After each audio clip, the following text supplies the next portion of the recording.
y'all know what time it is. T-Law got the eyes of Lee Van Cleef when he go in that field. Checks it down underneath. That's a crossing route to Christian Kirk. 30, 25, 20, 15, 10. Christian Kirk to the goal line. Touchdown, Jacksonville. They made a major mistake when they made T-Law go to the spirit of the sky to the oracle of the saber-tooth tiger, and the saber-tooth tiger now has the scepter in his hand, and he been put every critic to rest. Man, last night I done marinated 2 turkeys. I got my cherry wood getting ready for my smoker. Just got off from work, off Pritchard Roll. I'm going to bake me 2 Cornish hens. My special recipe, I call it a Mediterranean Cornish hen. I'm going to top it off with my homemade Long Island iced tea. And I'm only going to top it off with 1 red top of Coca-Cola. The Maxwell House coffee will live on forever. Duval!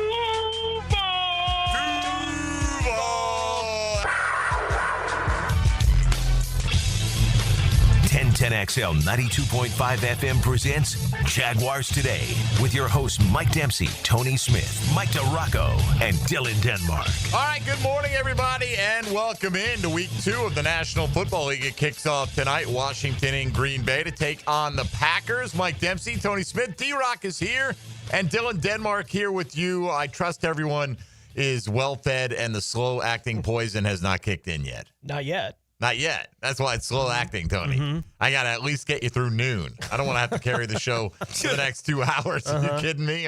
Hope you don't have any issues later on this afternoon. I lost the Breakfast Bowl week 1. It's a damn shame. D-Rock, did you win? No, you came in second, right? Yes. Yeah, Dylan took it down last week. I just didn't want to buy back-to-back weeks. That's my goal. 2025 Breakfast Bowl. Don't buy them back-to-back. You're off to a good start. You know, I hear goals like that, and I think that's why my name's on the bowl 3 years in a row. I just don't want to buy breakfast 2 weeks in a row. What kind of goal is that? I don't ever want to buy breakfast. I'll say it. If I have to do it, I do it. But my goal is not. You know, before Tony started the winning streak, Tony used to say, as long as I don't have to buy breakfast, it doesn't really matter. That's what he would say. And now he's won. That was in light of year 1 where I never bought breakfast. Okay, the whole year? And you didn't win. The first year, I obviously didn't win, but I never had to buy breakfast. We came up with buying breakfast after week 1 that year. I lost week 1. But we didn't put it in place until week 2 and going forward. Tony owes us breakfast. For whatever reason, I never lost again. But no, my goal is not to not buy breakfast. It's to not buy breakfast ever. I'm not going to put a number on it. Never. That's my goal for buying breakfast. All right. Well, regardless, Breakfast Bowl week 2 coming up in hour number 2. Jaguars on to week 2 versus the Cincinnati Bengals. On to Cincinnati. Yes, on to Cincinnati. Thank you, Coach Belichick. Cincinnati. D-Rock, what'd you make of the Tank Bigsby trade this week? The timing, the decision, and the return. Pretty good return, I thought. 5th and a 6th, yeah. For a guy they say they want to be their kick returner, considering Brian Robinson drew a 6th rounder, and he's been the starting running back for the last couple years for the Commanders. You know what I mean? Getting a 5th and a 6th I thought was pretty good. James Gladstone continues to pull off some deals that make me raise my eyebrows and go, They also have Tank Bigsby under contract for next year as well. And it's a good deal for the Eagles from the standpoint of like their guys behind Saquon are banged up a little bit, and he can return kicks. Eagles have one mission. It's if they don't win the Super Bowl, the season's a failure. I mean, that's the standard. They're a Super Bowl champ, right? I mean, they'll tell you that. I'm not saying that, there are plenty of teams are not going to win the Super Bowl this year, and so many of them will consider that a failure, if you're in that kind of class. So what about the timing of it, though? I heard Adam Schefter, your guy over at ESPN, say that the Eagles actually tried to include Tank Bigsby in the Fred Johnson deal back in August, and I don't know if the Jags said no. Couldn't agree on the compensation. So was it the Jags saying no because they weren't sure what they were going to get out of ETN? They weren't sure how the running back rotation would break out, or they didn't meet their price? Or well, I mean, in August you're still not 100% sure what you have yet. So they really like Tank the time and still like Tank. But, if you look, he was the first player off the field on Sunday. That's what Logs pointed out. We're at a disadvantage. We see the TV broadcast, and we're not sitting in the press box. We can't watch any of that stuff. That I'm in the hall. I was in the rubber hallway waiting to go into the team room, and then you can see guys coming off the field and turn to go to the locker room. And Tank was the first guy, 0-0-0. And then I look up, and there's Tank, and you could tell he wasn't happy. Unhappy with the amount of usage he was, or the amount of carries he got. He wants to be involved more. He wants to carry the ball more, and he was not thrilled. And my understanding was in the locker room after there, he was not exactly, hey, yay, we won. You know what I mean? There was still some animosity, unhappiness, and attitude, stuff like that. And they really couldn't exist with 4 running backs. They just signed another one to replace him. Well, yes, but I'm assuming I would be stunned if he's not inactive every week. Okay, but they couldn't have 4. I shouldn't say exist. They couldn't have 4 running backs active every week. And the ones that we've gone over this before, that we all thought it would be Tank who would be the inactive one. Because, or Tootin. Right, Tank or Tootin, which is not a good. If you've got a guy who's unhappy with the amount of work he's getting and then he's inactive during the week or on a Sunday, that could potentially be an issue. So, do you think if he had reacted better, would he still be on this roster? If he had gone in there and jumped up and down and been possibly. Yeah? Possibly. I think if you think you have a potential problem in your locker room, which that might have developed into one, because it's clear how they view ETN as the lead back. He's going to get 50% of the carries at least every week. Okay, but from Tank Bigsby's standpoint, then, why are you listing me as the co-starter? I don't think. I mean, Ventrell and Devin Lloyd kind of played similar amounts, right? Here's the deal. In the I'm first just part of devil's camp, advocate here. In the first part of camp, okay, they kind of shared those first team reps. If you remember, the first half of camp. In fact, and then most of the summer, Bigsby was first man up in the rotation. Right. And then afterwards, we kind of started seeing ETN take over as the lead back. He was out there first all the time. Look, Tank limits you in what you can do. He's not a pass receiver there. So when he's in the game, okay, he's not a great pass protector. When he's in the game, it is a little bit of a tell in a way that, okay, well, if he's in, it's he's going to run it. I'm just saying I can understand. I'm not saying you shouldn't be about the team and the success and that you shouldn't celebrate. I just can understand from a human standpoint. Mm-hmm. You've been getting that first rep consistently all throughout the summer. You're listed as a co-starter going to the game. You're barely an afterthought. Yeah. Well, I mean, but I know. From that player's standpoint, well, if it doesn't matter, then why do it? Because I don't think. If ETN's clearly the workhorse, why list Tank as a co-starter? I don't pay attention to those depth. I think people make. You don't think the players do? I said I don't. Yeah, I know. I said I think I'm people just saying make from his way perspective. too much different. Look, then if you're looking at that on the play sheet or the depth chart, and you know what has happened the last 6 weeks of camp or the last 6 weeks, the last half of camp and into the preseason, that's your indication of where you stand. Hey, look, I get it, man. So but it can explain his reaction. That's all I'm saying. Right? I'm not saying it's justified or he's in the right or anything Tank like that. Reacting to the game on Sunday the way he did, and I think in light of the way it's been talked about throughout the summer, going through training camp, listed, however, I'm with you. I mostly don't care, but I'm not Tank Bigsby, right? So I can understand Tank being like, I thought I was going to be more featured. I don't like it, right? Correct. That they're not allowing me to be a bigger part of this. And from a team perspective, it's like, we like all 3 guys. Like, we like all 4 guys. We have a guy that we want to feature in ETN that's not Tank Bigsby. Like, we just like ETN to be featured in the offense a little bit more than Tank Bigsby. If he's going to be mad about it, when that's the direction we want to go, and we've already heard Philadelphia say, hey, they were interested in him before. Right, then everybody kind of wins, right, in the situation. Tank doesn't have to deal with that anymore. Jacksonville doesn't have to deal with a guy that could potentially make waves in what has been, to this point of the process, pretty smooth in the locker room. There is a buy-in from that perspective on the team, if you have the opportunity to move on and make clearer waters for yourself, I think it's a good move for all parties. And let's be honest, ETN, I was told, attacked this offseason. He was upset with the way last year went for him. It was evident. He attacked this offseason, worked his rear end off, and ended up winning that job. I mean, that job was open. Like, because I get it, man. The new coaching staff comes in and they look at tape, and the first tape they look at is 2024. You know what I mean? That's what they look at first. They don't go back to 2022 and 2023 right away. They look at 2024 because that's the latest proof they have. And they looked at that and went, these guys, we're going to, it's all open. My understanding, too, is that Tank wasn't the happiest guy in the world either when they drafted Tootin and Allen. I'm sure he wasn't. And ETN's response to that was more...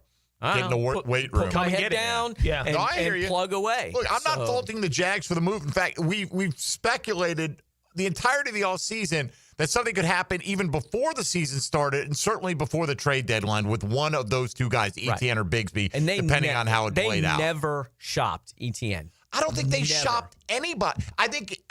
Do you think they just? I think Philadelphia asked. I think Philadelphia inquired about Tank Bigsby, but that's the thing. I don't think anybody was ever saying they were shopping ETN. That was what was out there. No. That was what people were like. They're going to trade ETN. They've shopped him. I don't. Whoever reported they shopped him, I don't know who that is because we discussed it. Well, we always discussed it as.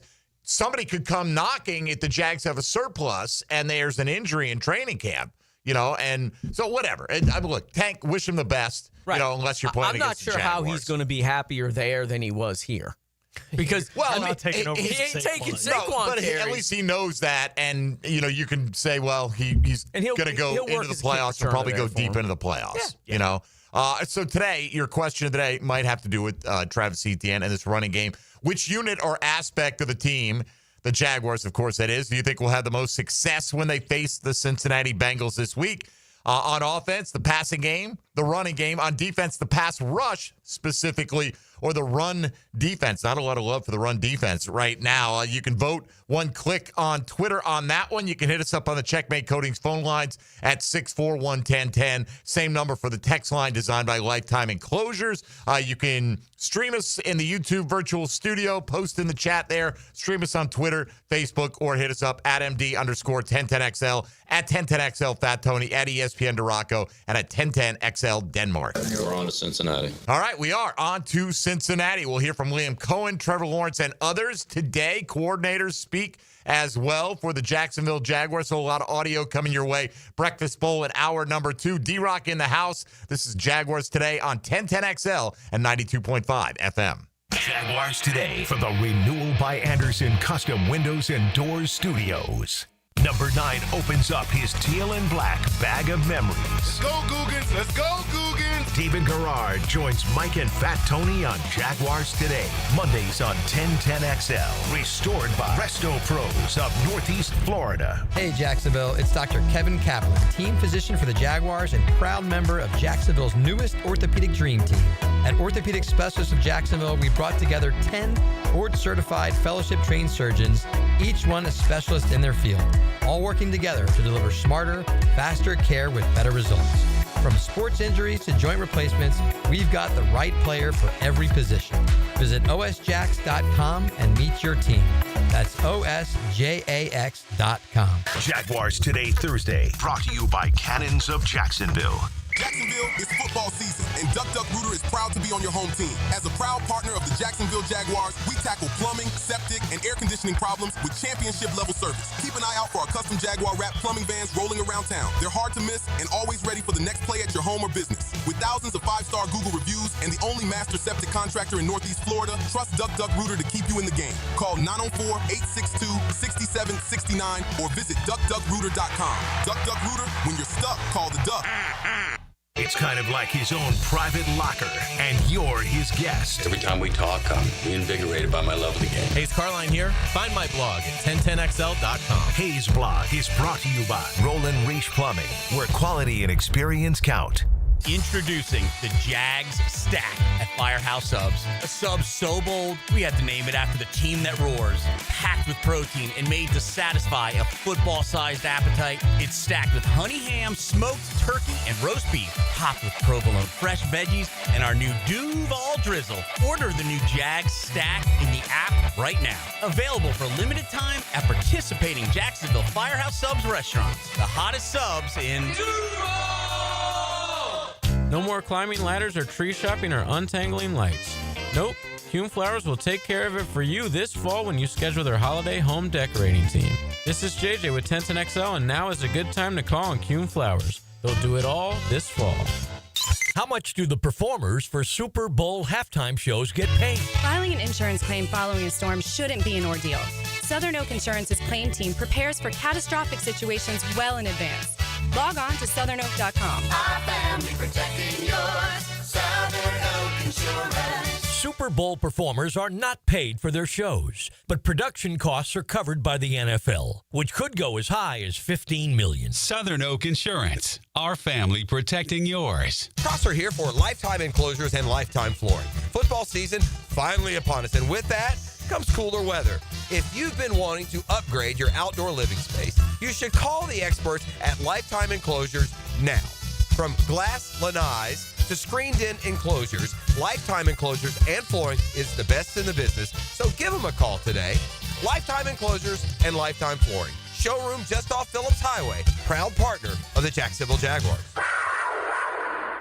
I'm here with Clayton Bromberg of Underwoods. Clayton, in talking about the quality of cut of a diamond, is there a particular diamond cutter that's known as the best? Frank, the answer is yes, and that would be Hearts on Fire, who have the world's most perfectly cut diamond, and we have them now at Underwoods. When anybody comes in and looks at one of these diamonds, the first thing they say is, wow! That's because these diamonds are cut from absolute maximum beauty and are really worth seeing, so you have an idea of how good a diamond can really look. They have perfect polish, perfect symmetry, and perfect proportions, and are backed up with an American Gem Society diamond quality document. Now, not every diamond could be a Hearts on Fire diamond because only certain rough diamonds in the hands of the most skilled cutters working in state-of-the-art cutting facilities can cut these. In fact, only 200 diamond cutters out of the 1 million people employed in the diamond cutting trade are skilled enough to cut Hearts on Fire diamonds. See Hearts on Fire now at Underwoods, San Marco, Avondale, the shops of Ponte Vedra, Underwood Jewelers. David here with Royal Pest Services. It's back. Our summer Centricon Termite Special. New installs begin as low as $249. And if you have existing Centricon, but your renewal is through the roof, we can transfer you to Royal at no cost. Visit RoyalPestServices.com to schedule a free estimate. 1010XL, presented by Farrah and Farrah, exclusive injury law firm of the Jacksonville Jaguars. Still, present, ready. Farrah doesn't flinch. Mike DeRocco is protected by Lee and Kate's Glass. New looks, same great service on 1010XL.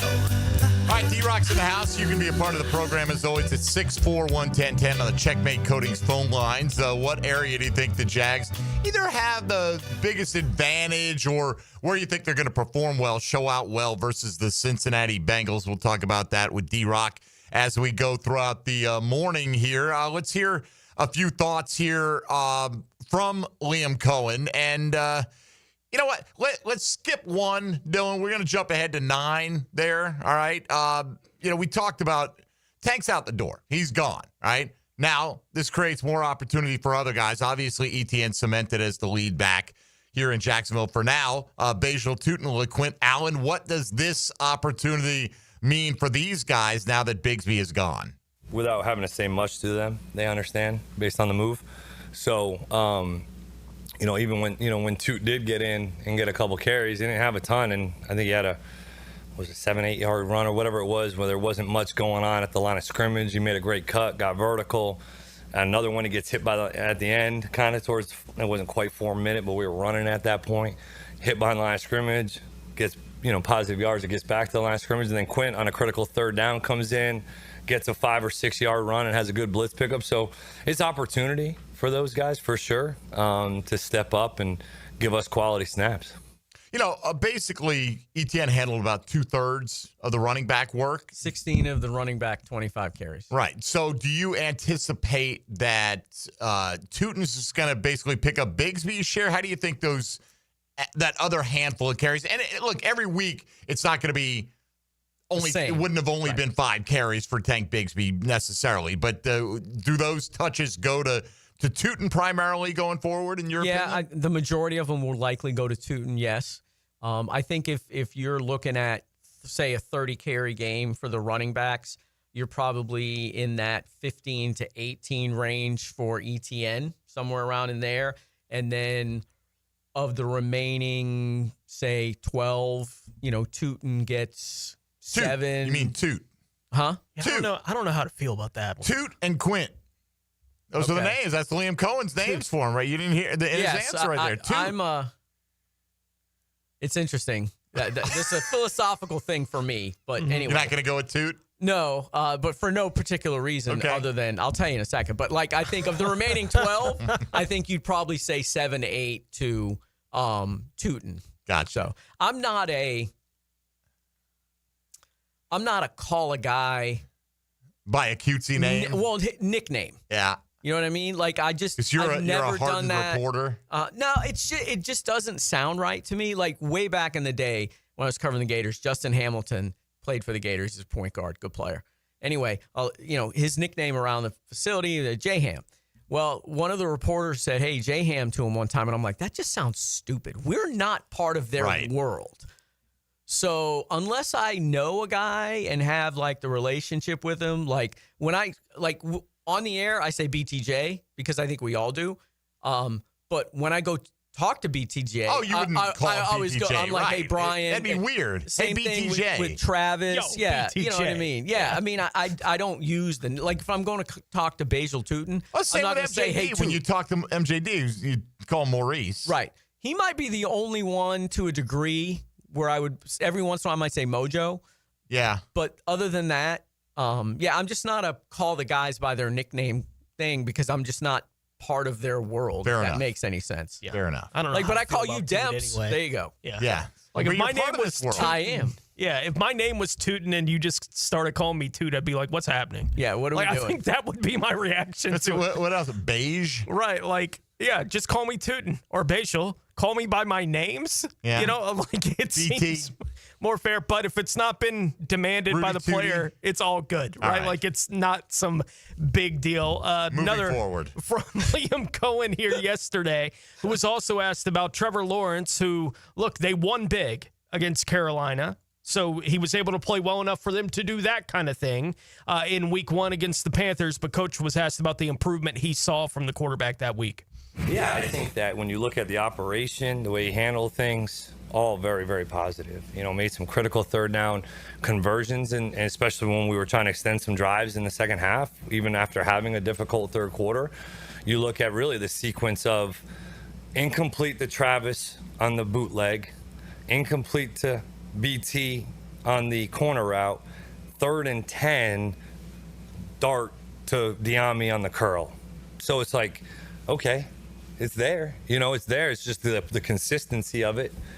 Not having those 5 to 6 plays that, you could be sitting there at 25 at 31 for 200 plus, and now you're like, okay, shoot, this is damn good outing. So I think there was great things to work from, and I do believe we can continue to see an improvement week in and week out. What do you make of Trevor's performance, Mike? Yeah, if he had struggled with the offense and was missing reads and, they weren't getting the plays in or getting to the line of scrimmage and snapping it right, or he was having to take a bunch of timeouts or looked lost or wasn't going through his progressions, that you'd be more concerned.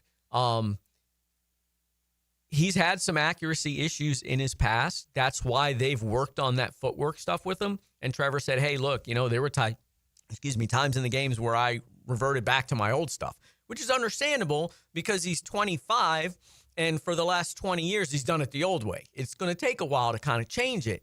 So I think it's encouraging from clearly he likes the offense and he understands the offense and he's making the right reads and going through it the way that Cohen wants him to. So that's the encouraging part. He's just got to clean up some of that other stuff. Man, you wish you knew what the timeline would be until he gets the footwork down. Because I feel it's like a golfer, they win, then they change clubs, and then they tinker with their swing. And all of a sudden, for the next 2 seasons, you're like, where did that guy go? Yeah. Right. And, you hope that like it's a Jordan Spieth. You hope he's not Jordan Spieth and eventually does get the changes. Right. I'd like to can we get the 4 majors first? Right. And then decide? Like, I think you saw enough evidence of the way that he played on Sunday when there was a rhythm to what he was doing, and that happened way more than it didn't. Yeah. Right? In that game against Carolina, there were moments in the game, we all can remember the overthrow to Brian Thomas when he had him, on that route, and you could see it. Like, he was doing stuff that we've seen him do in the pocket before, and the ball sails on him. It was, for whatever reason, his timing, his rhythm on that play was off. And it showed up on how the play actually got carried out. But the third down throw was awesome, right? Like, he's got that in him. Right. We know he's got that. And when it's on time, in rhythm, we saw what that looks like for him during the game on Sunday against Carolina. We saw what it looks like when it's not. Can they find that consistency? I am encouraged by how consistent it was for it being the first week that he's doing it for a full game against Carolina last week. We'll see what that looks like going forward, but I personally was encouraged by it. And let's be honest, 9 months since he played a football game. I mean, that's a long off season, especially because he spent the first part of it injured. And okay, he's got a new head coach again, another offense. Oh my gosh, I got to fix my footwork and stuff. I hope people didn't expect him to come out there and look like, Peyton Manning rolling around. We're not the ones who took him in the Breakfast Bowl week 1. I did. I thought he would play well. And look, if he just does what Liam says, I hope then you weren't coming out and expecting a big performance. I just said he thought he'd play well. Gotcha. All right. But I was banking on McCaffrey carrying me, and thank God he did. All right. And by the way, wonderful listeners, the text that I got from the rest of these guys when McCaffrey got hurt, we felt bad for you. No, they didn't. We rude. We really felt bad. That's what the Breakfast Bowl is notorious for. That's all we do. That's the only thing. It was so rude. Checking the injury report on Thursday and Friday. That's really most of the fun of what we get. I think I texted you guys first. Dylan had Kyler Murray. I think. He woke up with a cough. Yeah, he almost didn't make the game. He wasn't feeling good. We're like, that'd be a shame. Something's going Too damn around. bad. Apparently Mark Andrews caught some. Isn't that's the fun part of one of the fun parts of fantasy football? It's like you got to kill your people. Oh, no doubt. All right, let's get we'll hear from Trevor himself coming up next, but let's hear from Steve in Melbourne. First in today on the Checkmate Coatings phone line. Steve, good morning. Hey, good morning, guys. How you doing this morning? Good. What's on your mind, bud? I just wanted to give my thoughts to the question today. I think the run game's not getting enough, the run defense, I should say, enough love. I mean, mostly solely just because Cincinnati's a throwing team. I think the pass rush should be pretty good. I mean, I know we don't have a Myles Garrett who had 2 sacks, but, I mean, we do have a good duo of pass rushers that were ranked the best a couple years ago. I think we have better running backs, so I think the run game's going to be good. And, I mean, Cincinnati's secondary gave up over 60 yards to 3 separate wide receivers, and I think we have better weapons than the Browns. So I think we should do pretty good.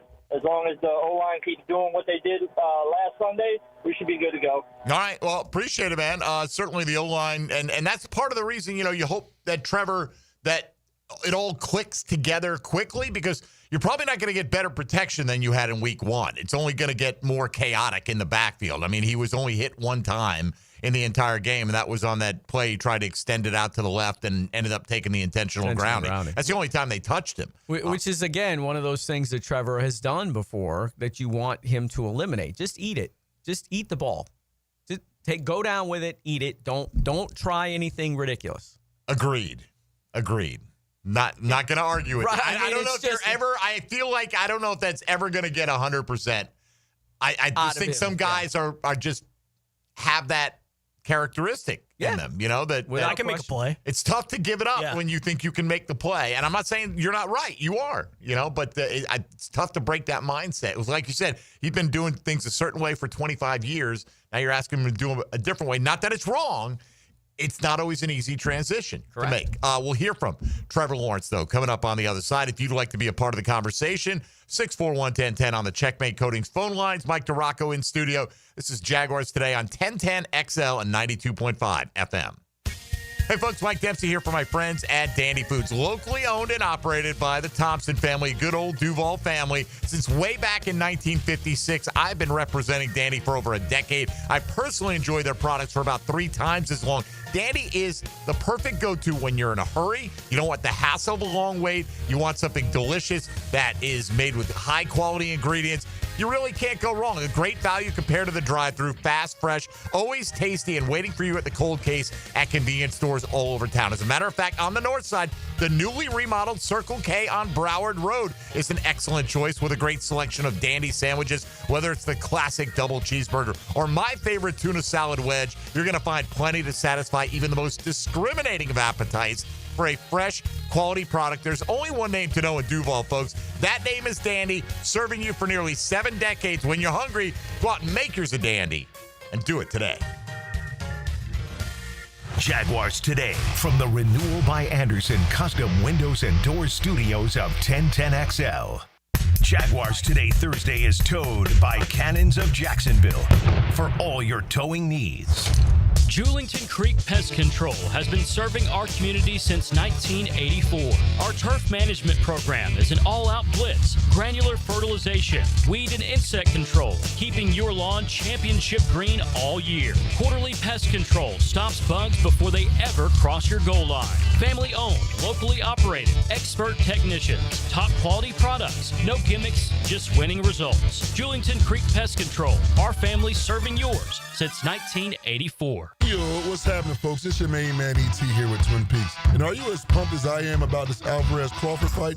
September 13th, this Saturday, superstar Canelo Alvarez will take on the undefeated Terrence Crawford for the undisputed super middleweight championship. The bout is going down at Allegiant Stadium in Las Vegas. You don't want to miss this one. And it all goes down beginning at 8 p.m. Make sure to get your table and catch it at Twin Peaks all night. Head over to Atlantic and Kernan, where it's Alvarez-Crawford at 8 p.m. this Saturday. Twin Peaks, home of the 29-degree drafts.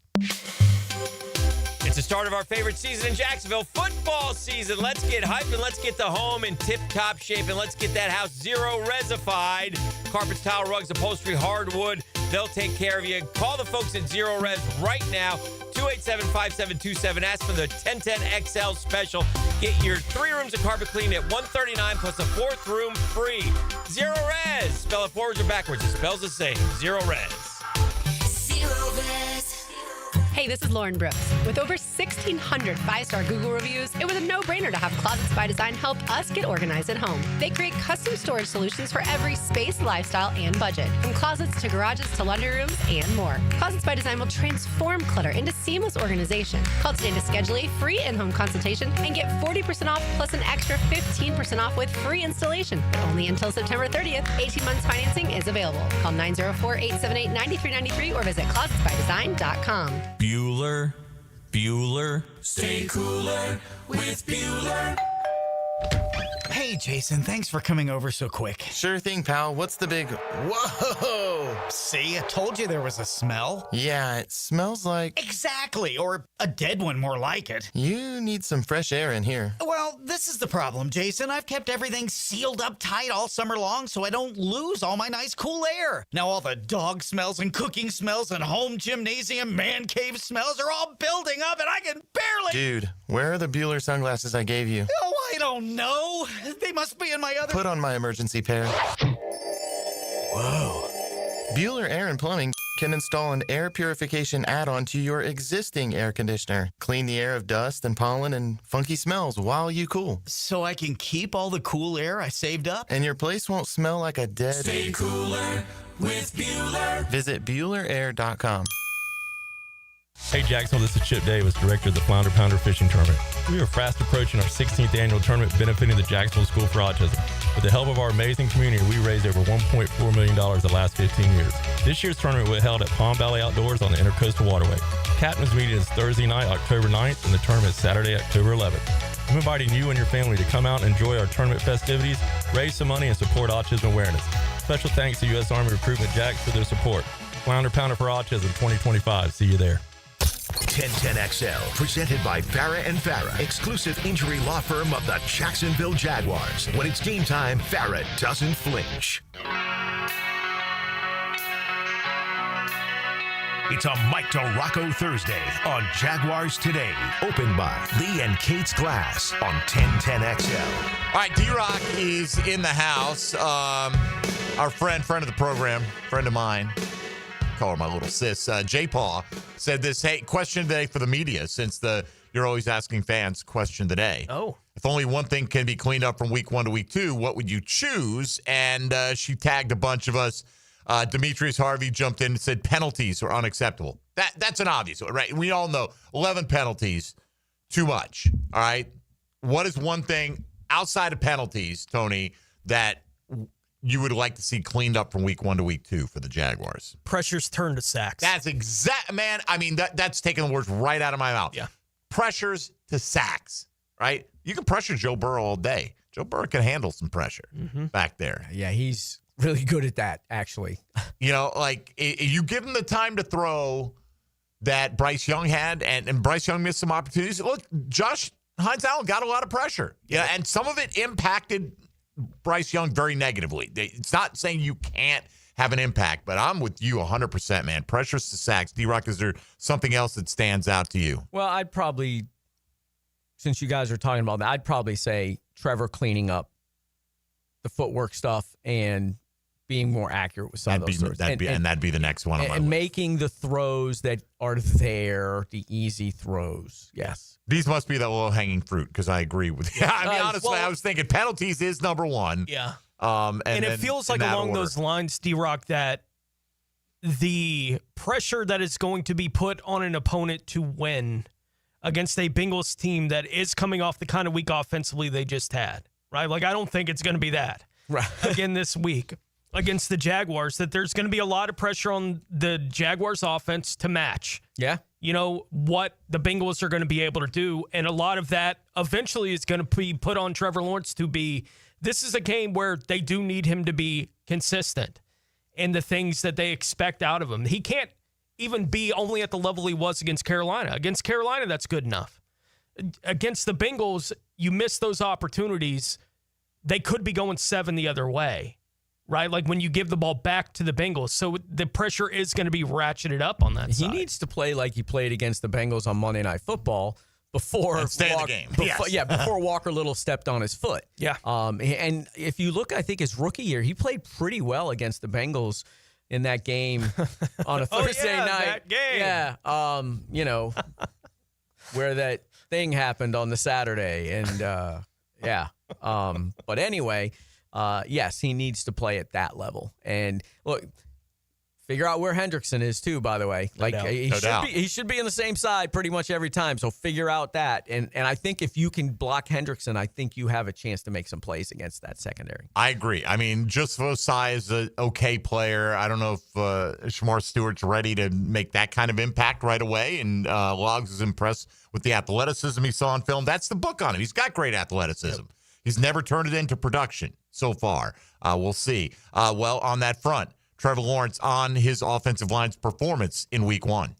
Just the physicality. I mean, every play, whether it was pass pro, the run game, obviously you rushed like we did, you ran the ball that well. Those guys have to be doing something good up front. And so you see that, and that stands out, just the physicality, moving people. The communication, I think everyone was on the same page. That's a huge part of the run game. And then in pass protection, back there, but also if I need to escape, I have lanes to do that. So they did a great job. I mean, anytime you have no sacks in the NFL, that's hard to do. There's a lot of good defenses, a lot of good defensive players, guys that's their goal is to sack the quarterback, and these guys did a great job up front. So it's awesome when you can not get hit, especially hadn't been hit in a while and still didn't get hit that much on Sunday. So those guys protected me, and they're a great group. D-Rock, Carolina's not flush with name brand pass rushers, but they're still an NFL team. I mean, did you expect the Jaguars' offensive line to perform the way it did in week 1? Or how much did that surprise you? A little bit of a surprise, because new unit, you know what I mean? And even though Ezra Cleveland, I've been told and told you guys before that the people inside the building thought he had the best offseason maybe of any of the offensive linemen. And we know the inconsistency that Anton Harrison has played with. I wasn't expecting them to play at that high level. Run for 200 and not allow a sack. I mean, the running was, I thought they would be better running the ball. I didn't expect 2 bills, but I thought they would be better running the ball. And, let's not diminish the impact that Brenton Strange had on that running game too, because I think guys are now just getting up off the turf after a couple of those blocks. He was just absolutely hammering guys. Deep muscle bruises. That is the order of the week in Carolina. But, it's a different story against a Hendrickson, obviously, coming up, and it's a different story. He's been the best pass rusher in the league collectively for the last 2 years. And then week 3 coming up, you've got the Texans. Defense is really good, and Will Anderson. I mean, it's a different test. So it was a fantastic start for them if you wanted to see some confidence building, along that offensive line. They've spent the entire offseason talking about what kind of football team they want to be, the culture they're trying to build in the locker room. Well, on Sunday against Carolina, it was on field trying to manifest it for the first time. And Trevor Lawrence was asked about how good a start was it, just trying to show the new culture they're trying to create here in Jacksonville. Yeah, I think it's a start. This is it's never a finished product. Every week is a different week. It's a different challenge. We did our job Sunday. We got the win. We executed fairly well. Still a lot of things to clean up, like we talked about penalties and getting ourselves in some bad situations. But as far as when we ran a play and we didn't have a penalty, we were pretty good. We executed pretty well, and we were on the same page. So, I think it's a testament to our preparation, how the guys worked. We were ready to go for the game, but we got to do it again this week. It's a new challenge every single week. That's the challenge of the NFL is consistency. All right, and to that front again, you can't circle Trey Hendrickson enough in the game plan. Josh Hines Allen wasn't bad last year. He just fell off a little bit, right? He and Trayvon, though, combined for 18.5 sacks. Hendrickson had 17.5 by himself. He's a pretty good player. Right. Now you say Josh Hines Allen did that the year before. So did Hendrickson, right? So for the last 2 years, he's hit that number. And for the last 5 years, he's had 13.5 or more. The one down year, he had 8 in a 15-game season in 2022. So he's been as good as anybody in the National Football League at getting quarterbacks on the ground. Control him. That'll go a long way to the Jags having a great chance to win on the road here in week 2. All right, we'll come back. A little bit more from Trevor Lawrence, some from De'Ami Brown as well as we move into hour 2 coming up. We'll get into this matchup a little bit deeper. We'll get the Breakfast Bowl draft coming your way as well. And all of a sudden, Jaguar opponents are going through some things, at least the ones on the upcoming schedule. We'll discuss that as well moving forward here on Jaguars Today on 1010XL and 92.5 FM.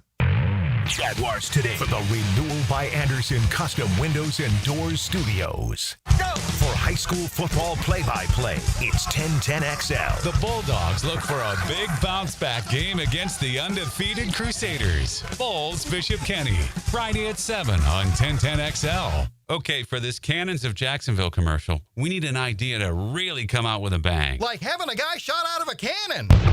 Nah, too messy. In fact, Cannons is known for all your towing needs. So like my car won't start. No. Towing products. Cannons does custom welding fabrication and installation of trailer hitches, goosenecks, tow bars, truck racks. So you might say Cannons is my best shot at finding that inventory in stock? Boom. You said it. Visit cannonsofjacks.com. Jaguars Today, Thursday, is brought to you by Cannons of Jacksonville. Tired of high energy bills? Replace those inefficient windows and patio doors now with the big BOGO event. Buy one, get one 40% off replacement windows and patio doors. Plus, no money down, no payments, and no interest for 18 months. This offer expires September 30th. Renewal by Anderson, proud partner of the Jacksonville Jaguars. Visit bestwindowsflorida.com to schedule your free consultation. License number CGC 1527613. Hey guys, Taylor Doll here. Watch the Teal and Black with me this Sunday on the 396-inch TV at Frontrunners Tap House. Grab food, cold drinks, and join me for the 1 p.m. kickoff. See you Sunday at Frontrunners.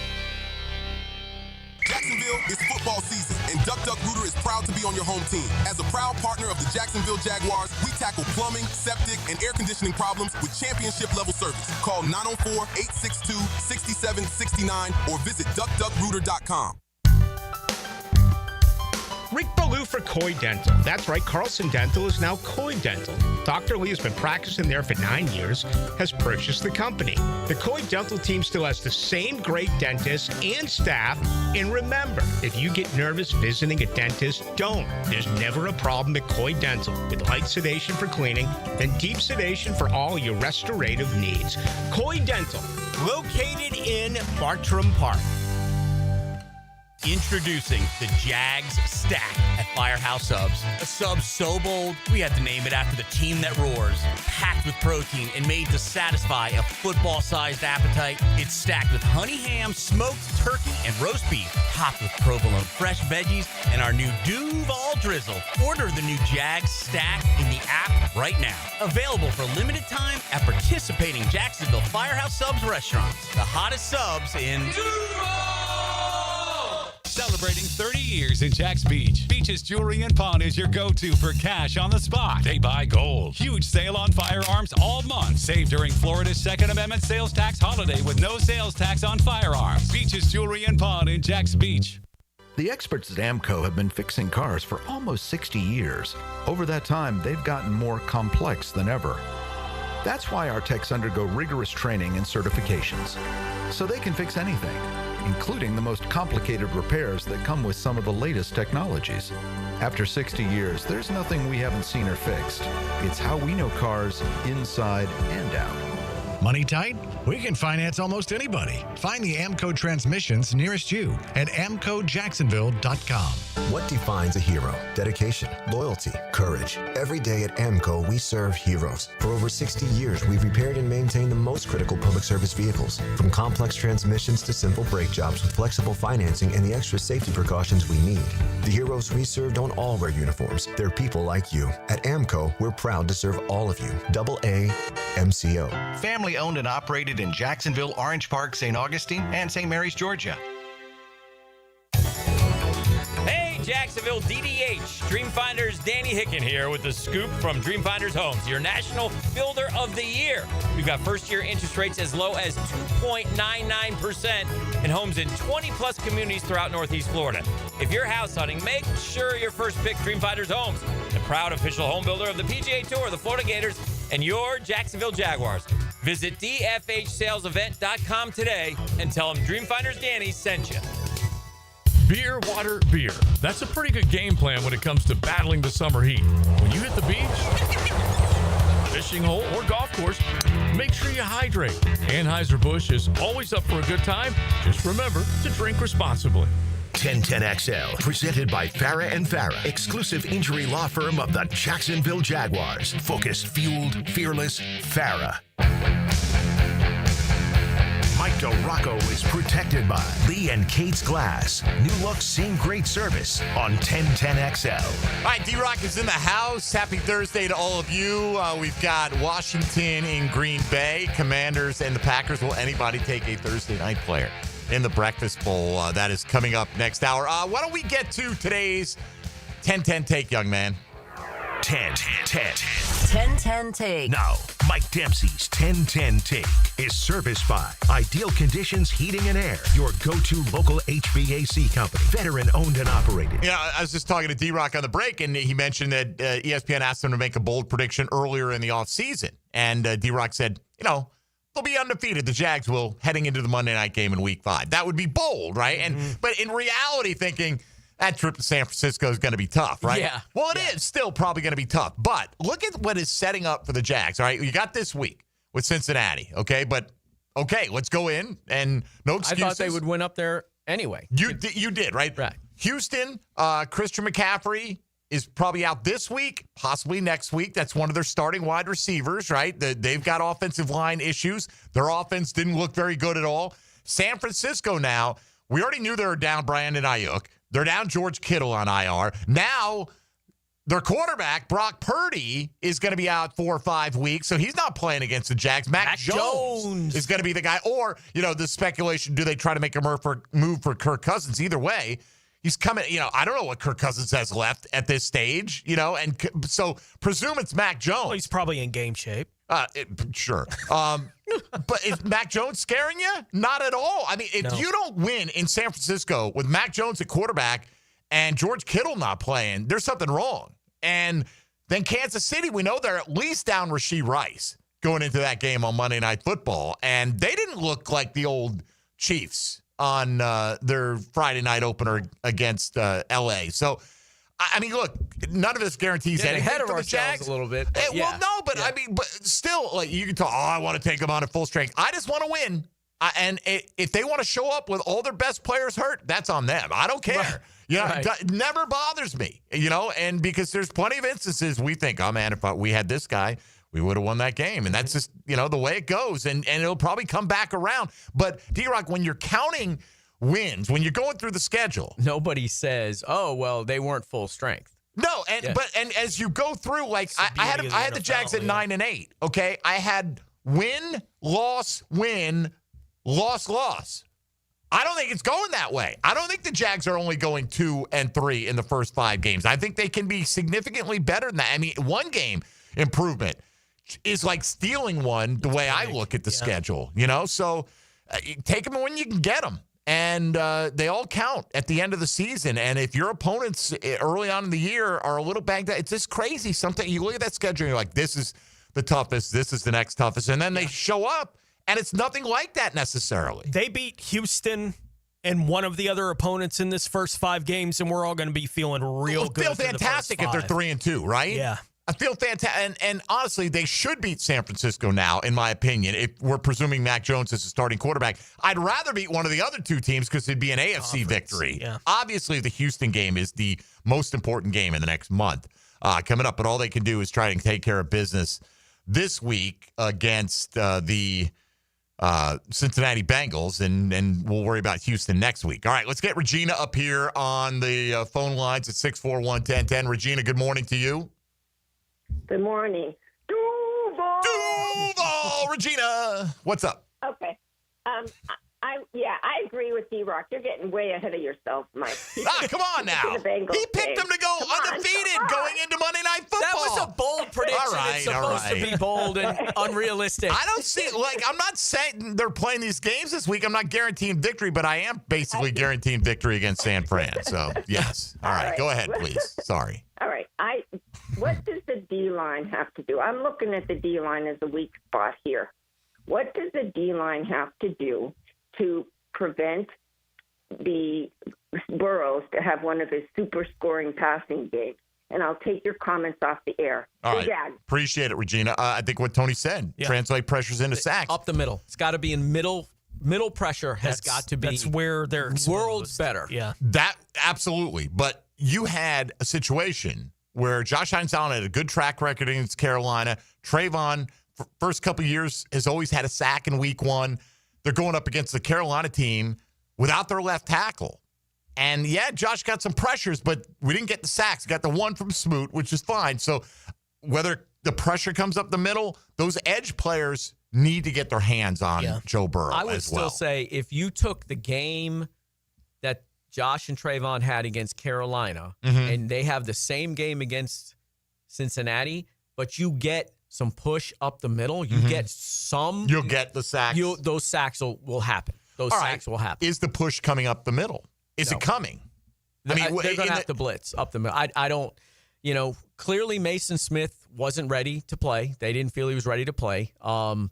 So, I mean, I don't know what you can do. Have you heard it? Like, everything I've heard about Mason Smith has been positive this offseason. Yeah, he comes back from the injury, and he just didn't look the way that they expected him to look. And some of it, I'm sure, was game shape a little bit. He only played in the final preseason game, played a lot of snaps. Right. But he just wasn't what they expected at this point. And, he's got to be. I mean, he was the one guy, based on what he did at the end of last season, that I thought would give them some push up front. And, maybe he's able to get on the field this week, but they've got to come up with something in the middle. Do you anticipate Schrader, the new running back, will not be active, and then that opens up that jersey potentially for Mason Smith? Yes. I would expect them to just go with Toot and Quint Toot and ETN, as you guys said. As almost every team in the National Football League does, by the way, right? I mean, 3 tailbacks. 3 is, like, you look at, at what Liam Cohen had last year. They had 3, and unless one of the first 2 guys was hurt, Sean Tucker was never getting the ball. Yeah, most teams, when they have 3 active, they use 2. That third guy is the just-in-case guy. Exactly. Yeah. Exactly. I think Burrow it's like an NFL world wonder what that guy does year to year with virtually no run game. I mean, they were 30th in the league in rushing last year. They had 40 yards rushing last week. Like, I don't know. Chase Brown went 2 yards a carry. Right. Like, I don't know how much better the Bengals will be running the ball, but that's never really affected how effective they are on offense. Like, he finds a way behind bad offensive lines with virtually no run game. Joe Burrow finds a way. The key against Burrow is when you hit him, he falls. Like, that's the kind of difference that you can make in a game. When you get your hands on him, that's got to be the end of the play. Because if you don't, he will extend it. You got good enough athletes at wide receiver that he's going to make plays. Yep. He's Joe Burrow. If he extends the play, he's going to make plays. It's intrinsic on the Jags to put him on the ground. Like, that is the key to the game this week. And the problem is I said blitz him a moment ago. You really don't want to do that if you don't have to.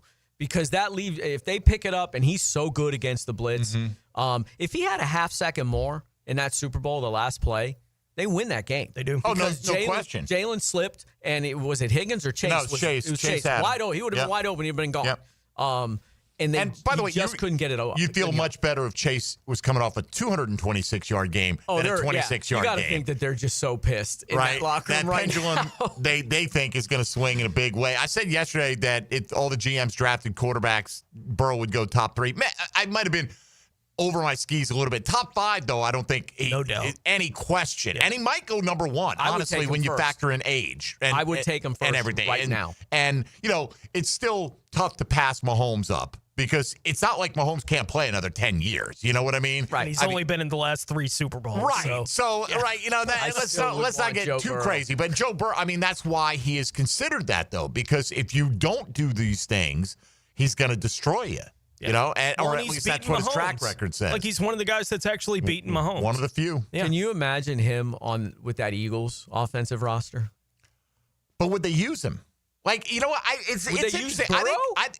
Yes, because but it'd be different. You've got such an offensive line, and you got Saquon Barkley, and so much of their effectiveness is you got to stop it. You almost, it's like pick your poison. It's like it's 1st and 8, right? Because they can do the sneak twice and get a first down every time, right? That's been such an integral part of their offense. I think Hurts is like the perfect guy for what they're doing. Right there. Maybe, but I don't think they certainly wouldn't play that way with Burrow. Well, but then would they have made a move to get Saquon Barkley? Would they have felt that need? You know what I mean? I'm just saying, if you gave me that Eagles offensive unit right now and I had Joe Burrow quarterbacking that thing, pen me in for the Super Bowl for the next 3 years. Well, guess what? They already won the Super Bowl with Jalen Hurts. So, I don't know if we're going too far out on a limb here, but bottom line, he's really good. All right, hour 2 is coming up, and we'll, again, get into a little bit more from Trevor Lawrence, a little bit from De'Ami Brown as well, speaking yesterday. Breakfast Bowl on the way. Your thoughts welcome at 641-1010. This is Jaguars Today on 1010XL and 92.5 FM. Jaguars Today. From the Renewal by Anderson Custom Windows and Doors Studios at 1010XL. When it comes to your favorite football team, John Osher is so sure to find the inside insight to keep you up to date. Wednesdays from 10 to noon on Jaguars Today. Served up by Twin Peaks. Eats, drinks, scenic views. Call 904-500-COOL. Ideal Conditions. Do you trust the diagnostic you just got for your AC? Call Ideal Conditions now to get a free second opinion with a limited time offer of $50 off repairs of $300 or more. Just mention this station. For a limited time, we're doing $79 one-time AC tune-ups as well. Call 904-500-COOL. Honk if you see us. Call for service. Ideal Conditions. IdealConditionsJax.com. You're locked into Jaguars Today Thursday with Cannons of Jacksonville. Hi, I'm Sean Monahan from Monahan Jewelers in Atlantic Beach. Since 1977, we've been Jacksonville's local family jeweler with a beautiful selection of fine jewelry and certified diamonds. But we're also Jacksonville's leading buyer of gold, silver, and diamonds from the public. Gold's recently hit an all-time high at over $3,000 per ounce. Pay bills, buy something fun. Now is the time to sell your gold for cash and get top dollar, or trade it in for a new piece and get even more at Monahan Jewelers in Atlantic Beach. I insist on complete honesty. You can chime in anytime on the 1010XL text line. Installed by Lifetime Flooring. If you have something to say to me, I wish you would just say it. Share your opinion. Nuts? What? 641-1010. That's crazy. Football is a game of inches, and at Front Runners Tap House, every inch counts. Catch every big play on their massive 396-inch giant television. The ultimate game day experience is waiting for you at Front Runners Tap House inside the Community First Igloo. The flagship station of the Jaguars. WJXL AM Jacksonville Beach. WJXL FM Jacksonville Beach. PRI Productions is the official game day production partner of the Jacksonville Jaguars. Hi, I'm Randy Goodwin, president and owner of PRI Productions. Chances are, if you've been in Jacksonville over the last 30 years, you've seen our work, from corporate and social events to concert production and much more. We have the equipment and expertise to make your next event memorable. So call the experts at the Jaguars Call. PRI Productions, bringing your ideas to life. Pick it here for Oceanside Cleaners, the very best in dry cleaning service. Free pickup and delivery, or use their self-service kiosk in Ponte Vedra and Southside for drop-off and pickup. Dry cleaning, laundry, bedding, and bridal gown preservation. If it's got fabric, they can clean it. Oceanside Cleaners. I know you love sports, so why not take that passion and make a difference in your community as a volunteer coach with the YMCA? Whether it's soccer, basketball, volleyball, or flag football, the Y is always looking for positive role models to help kids grow in both skills and character. Even if you've got no coaching experience, that's fine. We'll provide the training. Step up, give back, and be the coach that makes a difference. To volunteer, visit your local Y or fcymca.org.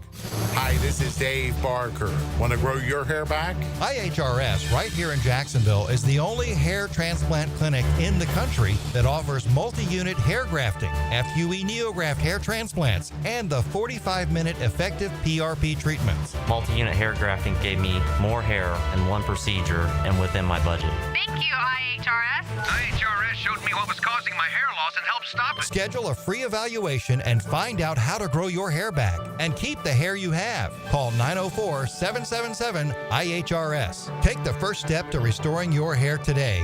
Visit hairforme.com. Now my hair will grow for the rest of my life. Thanks, IHRS. IHRS has been restoring hair for men and women for over 30 years. Call now for a free in-person or virtual evaluation.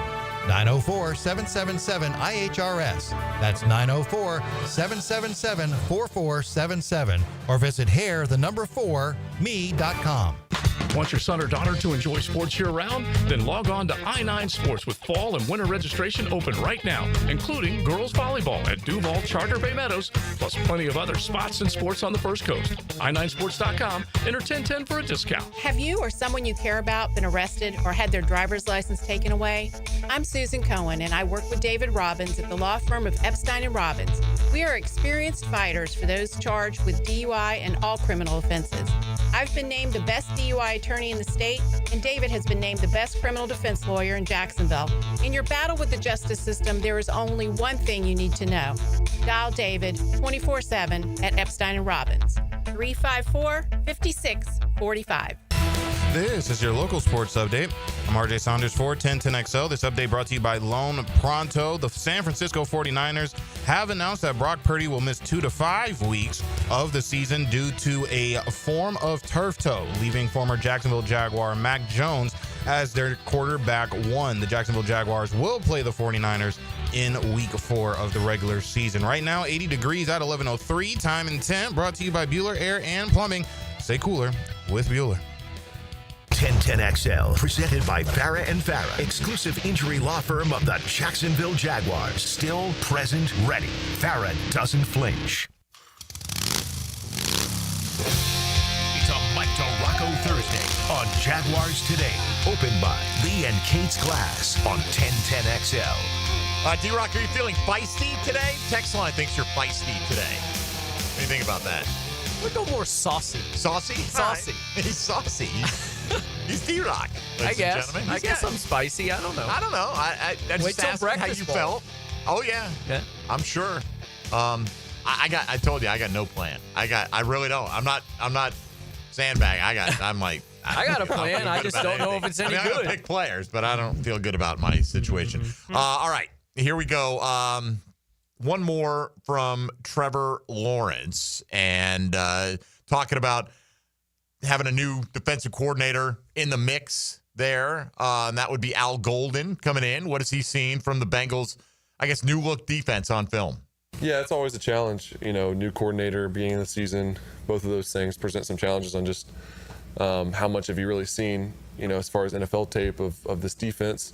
Not a ton, but yeah, you have the preseason. You got last week. You got some stuff they did in Notre Dame. So you look at all of it and take it for what it is and try to, I guess, put together all the things that they've done and what's the common themes. What do they like to do? Every defense and every offense has a identity of, what they want to do, who they are, what coverages they want to run, what pressures do they want to bring, and they can always do different each week and have a different plan.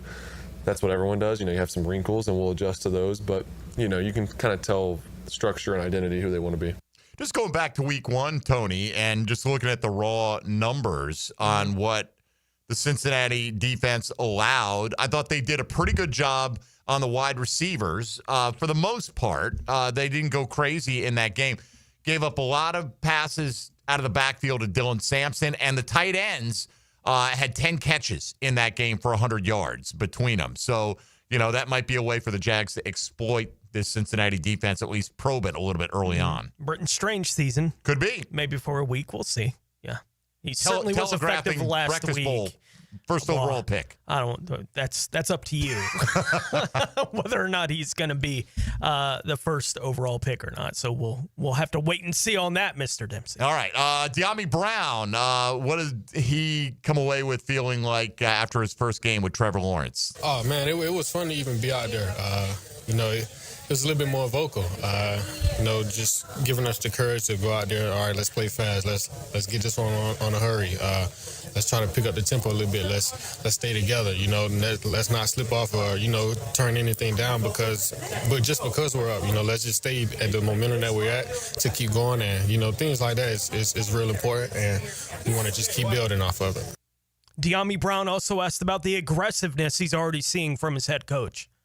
Oh, man, I think that just shows the aggression. We want to go out there and show exactly what we can do. It shows that we don't want to wait. We want to go out there and prove that, this is who we are. And it's a great way, especially in a home opener. The fans want to see, and even with Liam being aggressive like that finds the trust that we have within us to go out there and even go out there first. Me personally, if you play man or play any type of football, you always kind of want the ball going out into the second half. But, that just shows the aggression of who we are. I think he's talking about the decision to go for it on fourth down, on the opening drive where he did the little end around there. And look, you got to have confidence that play's going to work, because if it doesn't, everyone's asking, look, it's 4th and 1. You got this new revamped offensive line. Why aren't you just trying to show that you can pick up 1 yard, one tough yard here? And then De'Ami gets bumped and he picks it up. And, we're talking with Logs the other day. It kind of felt like, I think Liam Cohen thought that play might have popped big if he didn't get caught up in the wash right there. But you got to get that if you're going to go for that. If Press Taylor calls that play, nobody can you imagine the uproar? But Liam calls right. Liam calls, what did Jay just play? Yes. It's the same play they ran against the Steelers on the 4th down, roughly at the same area of the field too. And I was like, oh my God, he called the same play. Same guy? Right. Showed it to you on film in the preseason and did it again. But no one really watches preseason film, I guess. Now, hopefully, they get into 4th and 1 and you throw De'Ami in motion, and all of a sudden the play is something completely different at that point. You draw the attention. At least that's the hope. Yeah. Well, Carolina was so good at that when they ran a similar play in the red zone, Brian Thomas Jr. could have run for 800 yards. That's true. Yes. You know, like they just didn't defend that play very well. No, they didn't. But look, again, you get it. You're a genius. You get stuffed on 4th and 1 right there. The nature of the beast. We took the ball, went 4 and out to open up the Liam Cohen era. They were inside their 40, didn't go that right? way. I think they were on the 39. Yeah. So, hey, I think with 39, 37, something like that. Well, I tell you what, it sets the tone. That play. If you get it. The play call, all that stuff that Diami's talking about. You know, it shows the confidence and all this other stuff. It shows his players, we're gonna be bold to steal James Gladstone's thing. Just phenomenal call to go for it, phenomenal call to get it, and if it hadn't worked, we'd be killing him. Of course, but that's kind of the nature of being a coach. Absolutely. In sports, all right. So Breakfast Bowl upcoming. Let's go around the National Football League. Now, gems around the NFL. Brought to you by Beach's Jewelry and Pawn in Jax Beach. Cleveland rookie running back Quinshon Judkins was in New York yesterday to meet with the league officials as part of the NFL's investigation into potential violation of the league's personal conduct policy. Houston has placed tight end Cade Stover on IR and signed tight end Harrison Bryant to their active roster off of their practice squad. Indianapolis head coach Shane Steichen said that corner Jalen Jones is a candidate to go on IR due to a hamstring injury that he's dealing with. San Francisco head coach Kyle Shanahan said that quarterback Brock Purdy, well, he called it yesterday a long shot to play this week, but now the expectation is that he'll be out 2 to 5 weeks as he's dealing with shoulder and toe injuries. It's really kind of a long shot that he may even be back in the next 2 weeks with the turf toe that he's dealing with. Mac Jones would start in his place. The 49ers held running back Christian McCaffrey out of practice yesterday, listing him with a rest designation and the calf injury he was dealing with last week. McCaffrey said the calf injury is nothing serious. Buffalo running back James Cook was limited in practice yesterday due to a hamstring injury. Kansas City wide receiver Xavier Worthy did not practice. Head coach Andy Reid said that he's not going to require surgery for the shoulder injury and that he's not considered a candidate for the team's short-term IR. Atlanta wide receivers Drake London and Darnell Mooney were able to get in limited practices yesterday. Falcons head coach Raheem Morris said that London is expected to be able to play this week. The New York Jets have cut wide receiver and return man Xavier Gibson after he had a big fumble and the Jets lost to the Steelers last week. Dallas hosted free agent defensive end Jadeveon Clowney on a visit yesterday, and Arizona safety Joey Blount has been placed on season-ending injured reserve because of a neck injury suffered last week. All right, thank you, Tony. That's your look around the National Football League. We'll look into the mind of our fantasy football drafting little pea-brains coming up next. Breakfast Bowl Week 2 on the way. This is Jaguars Today on 1010XL 92.5 FM. Jaguars Today. From the Renewal by Anderson Custom Windows and Doors Studios of 1010XL. Open the weekend early with Pre-Game Friday. Anything you want to add to this? Get the news, notes, and inside stuff you need to get ready for game day. That's all I ever think about. Pre-Game Friday. Built by Dreamfinders Homes on 1010XL. Join Jim Furyk and other legends of the PGA Tour for the Constellation Furyk and Friends, presented by Circle K. October 3rd through 5th at Timuquana Country Club. Catch the new community concert series on the 17th hole after play, featuring country artists Low Cash and Love and Theft. Public parking is free with complimentary tournament access for military, courtesy of ViStar Credit Union. Get tickets now for the Constellation Furyk and Friends, presented by Circle K, starting at just $25 at Ticketmaster. Jaguars Today Thursday is hitched to Cannons of Jacksonville for all your towing needs. Want a fresh and flavorful tailgate this season? Chicken Salad Chick has scratch-made Southern-style chicken salad perfect for lunch, parties, and your tailgate. Order 3 ways at one of 4 area locations. Call 1-833-MY-CHICK or online at chickcatering.com. I'm with Greg from Cycles of Jacksonville. You're on-road, you're off-road, now you're on the water. Greg, tell everybody what Coach and Honda is offering in the form of boats. We've got the Honda boat, which is a great runabout fisherman. We've got the Coach boats. They're fantastic for getting out with a family. Nice lay-down beds, all with that legendary Honda motor on them. Check them all out. They're waiting for you. You can see how you can be on the water with Honda or with Coach Pontoon Boats. Cycles of Jacksonville on Atlantic near Regency. It's It's more than 100 yards of grass. It's 100 years of tradition. Southeast Orthopedic Specialists Friday Night Lights. Presented by Duck Duck Rooter Plumbing, Septic and Air Conditioning on 1010XL. If you're ready to transform your yard with a fence that stands out, elevate your curb appeal with Superior Fence and Rail. Superior takes pride in offering first-class service, friendly installers, and unmatched fence products. Mention this ad and get $250 off your next project. It's time to get off the fence and call today. When you're on the fence, about a fence, SuperiorFenceandRail.com. When storms start to crop up in the Atlantic or Gulf this time of year, having a solid plan to handle anything that sweeps through the First Coast is very important. That's where American Electrical comes in. Ensure your home's safety and comfort with an American Electrical home generator. As the area's leading home generator dealer and installer, American Electrical can offer you easy installation, simple maintenance, and peace of mind. Schedule an assessment by simply calling the team at American Electrical. They'll walk you through the best generator for your home or business. Log on, american-electrical.com. Hello, this is Father Nicholas Lowe, and I want to talk to you about letting things roll off of your back. So often we can make big deals out of things that are not really big deals. We can allow them to steal the joy of our day. But let me remind you that don't allow anyone or anything to steal the joy of today. Go out today not letting little things steal the big things that God has in store for you. For more inspiration, log on to stjohnthedivine.com. Right now, they're on their way to disrupt your life, make you uncomfortable, and rob you. Don't bother calling the police. They can't help. That's right. Summer heat and humidity are about to attack North Florida again. You know what to do. Call Mike Merritt. Mike Merritt's Heating and Air has a license to chill. When heat and humidity are attacking you, Mike Merritt provides a comfortable chill at a bargain price. Mike has been keeping North Florida comfortable for 30 years. Mike Merritt technicians are never paid commissions, meaning you'll never be pressured to buy something you don't need. And Mike Merritt knows cooling issues can arise anytime. They don't just happen during business hours. So Mike Merritt never charges overtime fees. When you need us, we're here for you. Remember, in the fight against heat and humidity, Mike Merritt has a license to chill.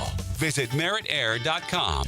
Florida license number CACO 50384. Ticket here for Action Garage Door. Nothing more frustrating than your garage door misfiring. When it does, I call Action Garage Door. They take action. Jeff and Art and crew, Jacksonville folks, not some big out-of-town chain. Something goes wrong with your garage door, take action. Check them out. Garage Door 911. GarageDoor911.com. 1010XL, presented by Farah and Farah, exclusive injury law firm of the Jacksonville Jaguars. When it's game time, Farah doesn't flinch. Ladies and gentlemen, boys and girls, and beautiful people all across the world, let's get ready for the Breakfast Bowl Challenge! Mike DeRocco is protected by Lee and Kate's Glass. New look, same great service on 1010XL. All right, Dylan Denmark takes the lead after 1 week of the Breakfast Bowl. Everyone's stomach filled, courtesy of yours truly, who took the last place finish in week one. Tony, give us the quick recap of the standings, if you would. Yeah, not a monster week for anyone last week, but Dylan did take down the week with 81.82. D-Rock second with 73.62. I was third with 69.92. And Dempsey buying breakfast with 55.48. I think the key is to draft more Gators, right? Ricky Pearsall was on Denmark's team last week, and it helped lead him to victory. Let's see how that goes into your strategy. And Abuka. I don't really have a strategy. And Abuka scored 2 touchdowns. Yeah, that helped. Only had 4 catches, but if 2 of them are in the end zone, big, yeah. That's pretty good. All right.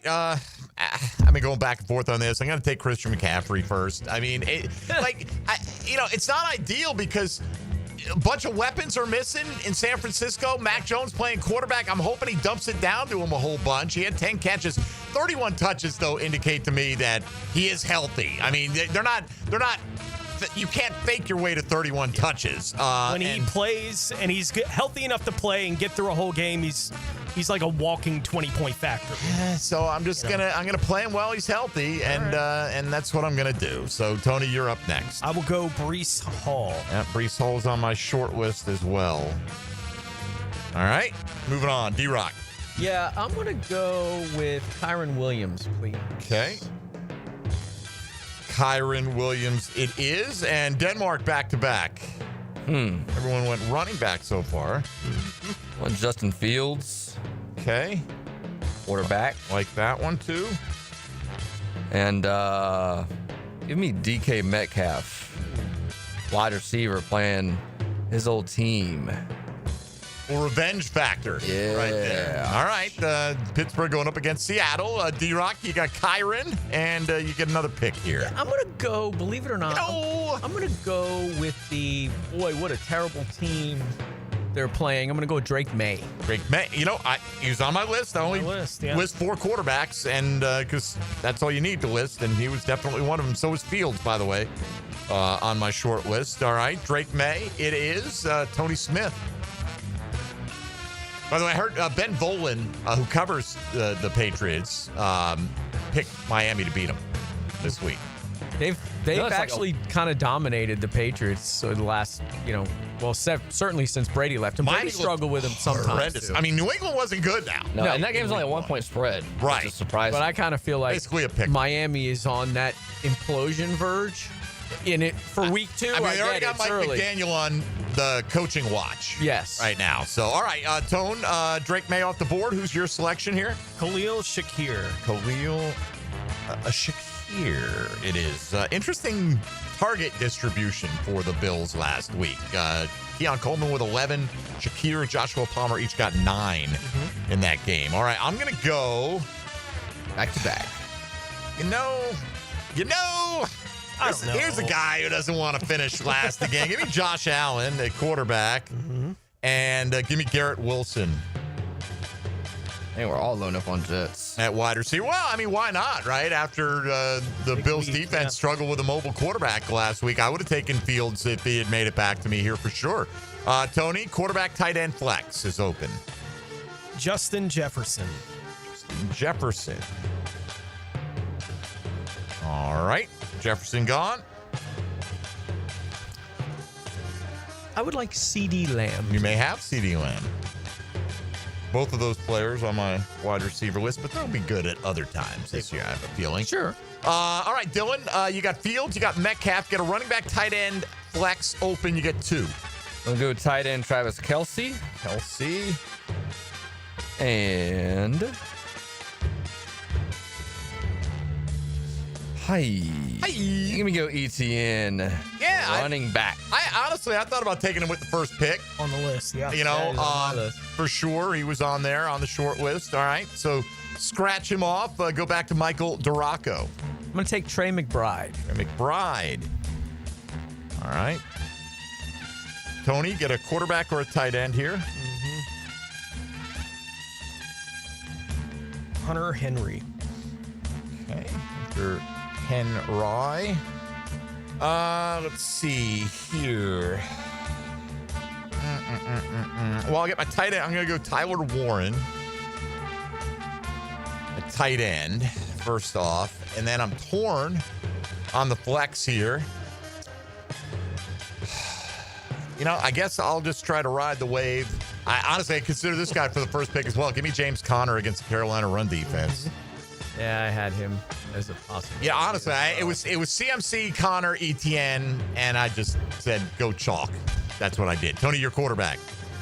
I will go Jalen Hurts.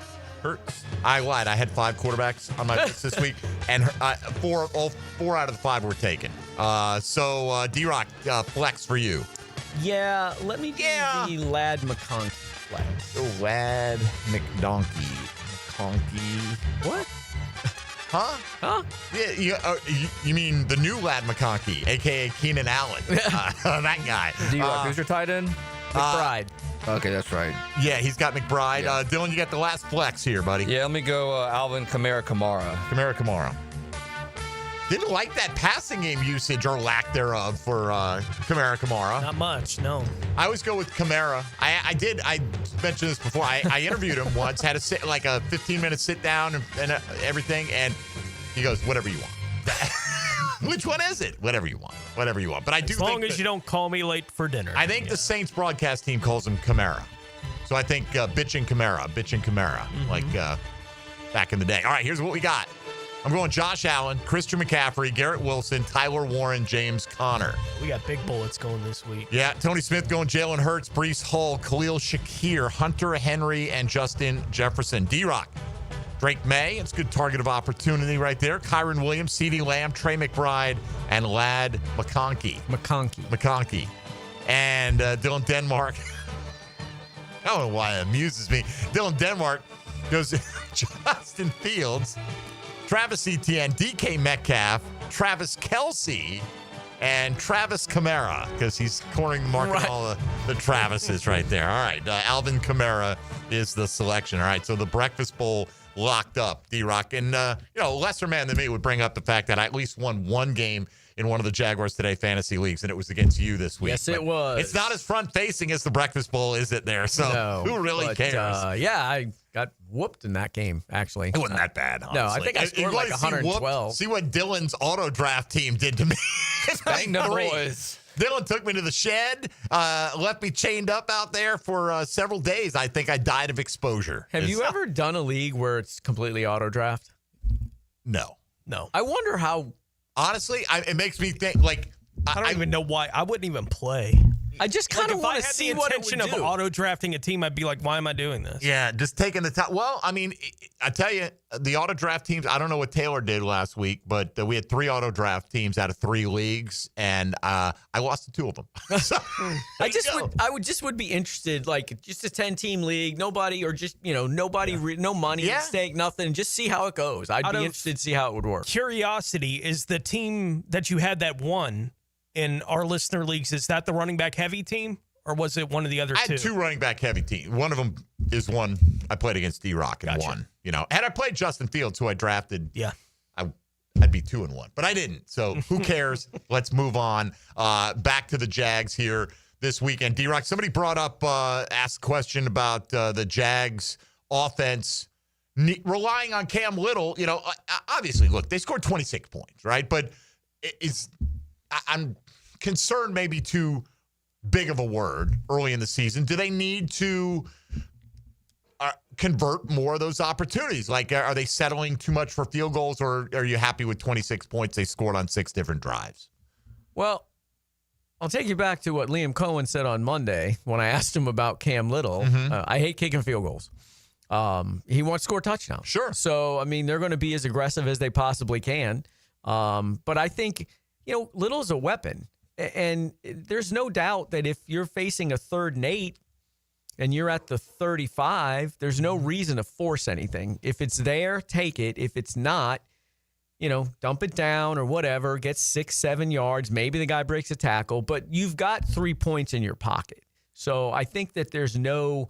Now, look, if you're getting in the red zone all the time and you can't get touchdowns, you're consistently first down inside the 15. Yeah. That's a problem. But I mean, it's week 1, so I don't necessarily see any issue with it. I'm more on that side. Like, hey, we scored 26, we scored 6 different times, and Cam Little's like automatic. Yeah. So why wouldn't you run? And without a defensive holding, they scored 33. Right, like there was a pick 6 in the game. Correct. Where and the game when you're watching it did feel like a 30-point game for the Jags. Just watching it, that was the kind of feel that I had for it. I also think the NFL is a week-to-week league. Yes, and there will be weeks where having to settle for the field goals is the right decision to make because that's the flow of the game that you're in. And there will be weeks where we had to settle for those 2 field goals, and you can point to because we didn't get that one in the end zone is why we lost. Last week, field goals were enough to beat the Carolina Panthers. I don't expect that to be the case this week against the Cincinnati Bengals. So, yeah, their efficiency in those kind of moments is going to be at a premium going up against the Bengals, especially compared to where it was against the Panthers. And I do believe the red zone, we'll know if this is a better team once we get 5-6 weeks in and we see what their red zone numbers are. Yeah. Because that's where they've struggled the last, 400 years, it seems like. Got to convert in the red zone. And what were they? They converted all red zone chances last week, correct?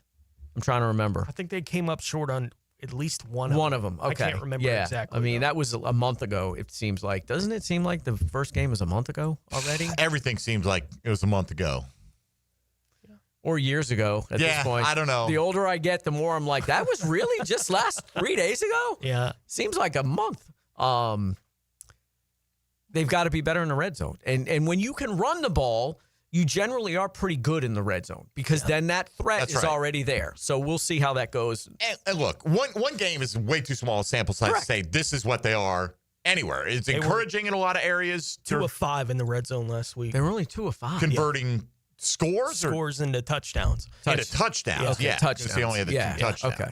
But, you know. And then the conversation of having to rely on Cam Little too much, right? Like 2 of 5 is probably not good enough, right? Like I don't think that's going to be good enough against the Bengals. Well, that's the thing, right? Do they get more aggressive this week because of the opponent? Well, you could say, hey, let's take 3 every time against Carolina, and it's probably going to be fine. Once we got into the third quarter of that game, there was never a sense when I was watching it, maybe you guys might have not felt the same way, but that there was never a sense that the Jags were losing that game. They were never threatened. Right. I agree, 100%. Yeah. All right. And even, I just never felt, there are some games you're watching and you're like, okay, they're up 2 touchdowns, but there's no way they're winning this game. You can kind of, I kind of get those senses every once in a while, and I never felt that at all. More with Mike DeRocco straight ahead. Got to take a quick time out. You're listening to Jaguars Today as we move into week 2 of the National Football League season on 1010XL and 92.5 FM. Jaguars Today.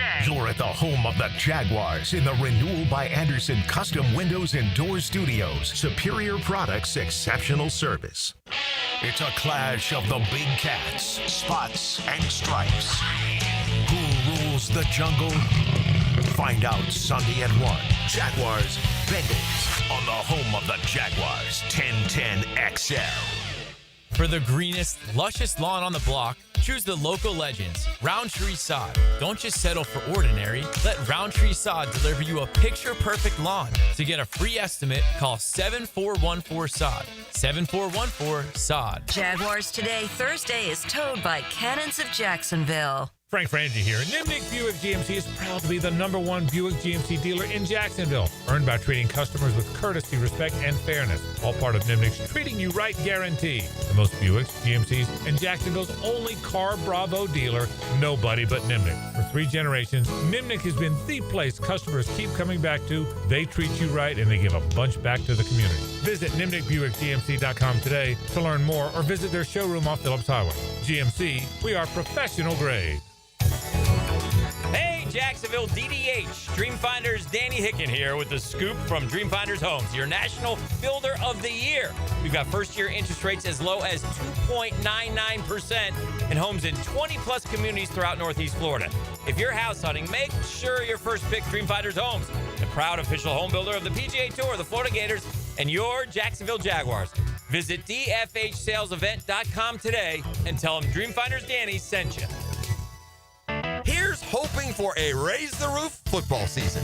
And here's knowing Next Gen Roofing is up for any job. Game day or storm season, you need a team you can trust. And you know what? You don't need a glitzy roofing company. No shortcuts, no gimmicks, no nonsense. Solid roofs at competitive prices and a commitment to the First Coast community. Right now, save up to $300 on your next roof replacement. When you need a roof, you need Next Gen Roofing. Team with you, it's a win every time. Helmets and Heels is returning to Vegas. If you're heading out for the big game, join us at Circa Resort and Casino this October for a Halloween weekend football getaway, featuring Circa room discounts and a huddle up for everyone in the teal and black. Meet Helmets and Heels Friday night, October 31st, then hit the Circa Stadium Swim with temperature-controlled pools and a massive betting screen. For Circa room discounts and more information, visit the 1010XL webpage or circalasvegas.com/huddleup-up. The Money Pages brings you the Red Zone featured player of the week. Number 1, Jaguars running back Travis Etienne Jr. Travis played college ball for the Clemson Tigers and was drafted by the Jags in the first round in 2021.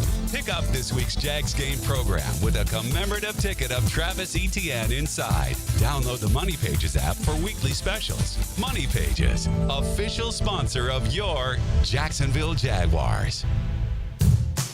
Daly's Dash is not only your Jaguars game day stop, but a great place to grab a meal any day of the week. To honor the Jags and the fans, we've crafted the Duval sub. The Duval comes with freshly sliced turkey, ham, melted cheddar, and habanero jack cheese, topped with crisp lettuce, fresh tomatoes, and a double portion of our secret sauce, all served on a fresh roll. Come by your local's Dailies Dash today to get your delicious Duval sub. Dailies is the official convenience store sponsor of the Jacksonville Jaguars. We've all seen great overtime games and thrilling finishes, but when it comes to having a big time, knowing when to say when is key. Budweiser reminds you to win the day and night by designating a driver. That's a victory every time.